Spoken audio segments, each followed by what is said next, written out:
কলকাতার চিকিৎসক হত্যাকাণ্ডের বিরুদ্ধে শিলচরে তারাপুর জনকল্যাণ সংঘের প্রতিবাদী মিছিল।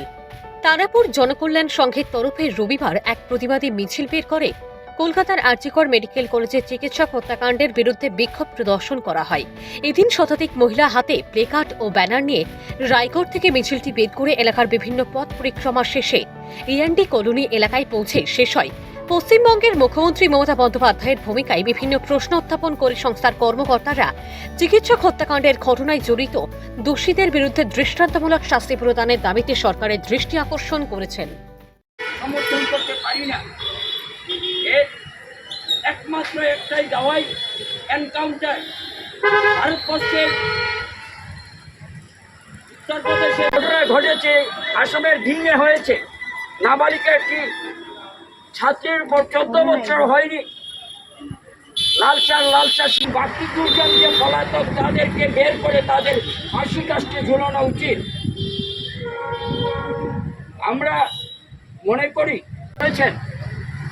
আপনারা জানেন সেই আসাম বিশ্ববিদ্যালয়ে বিগত দিনেও ঘটেছিল, কিন্তু কোনো ছাত্রী সাহস করে এসে এফআইআর দায়ের করেননি।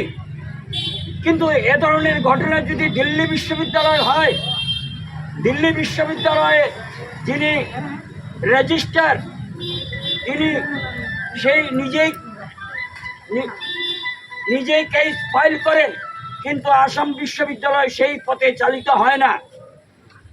আমরা এ ধরনের ভারতবর্ষে যে কোনো অঞ্চলে এ ধরনের ঘটনা ঘটুক না কেন আমরা তার সমর্থন করতে পারি না, আমরা তার নিন্দা এবং ধিক্কার জানাই।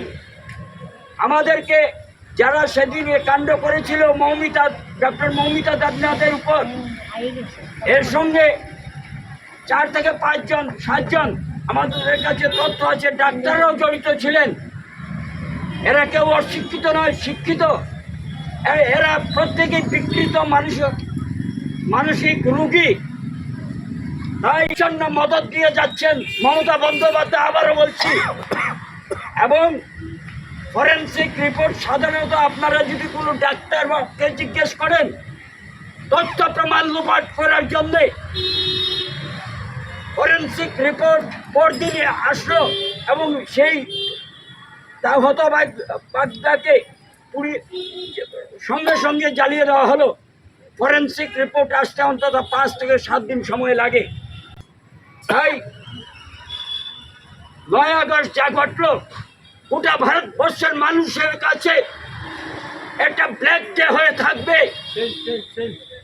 আমরা শুধু তার নিন্দা জানাচ্ছি না, এ ধরনের কার্যে যারা জড়িত তাদেরকে এনকাউন্টার করা হোক।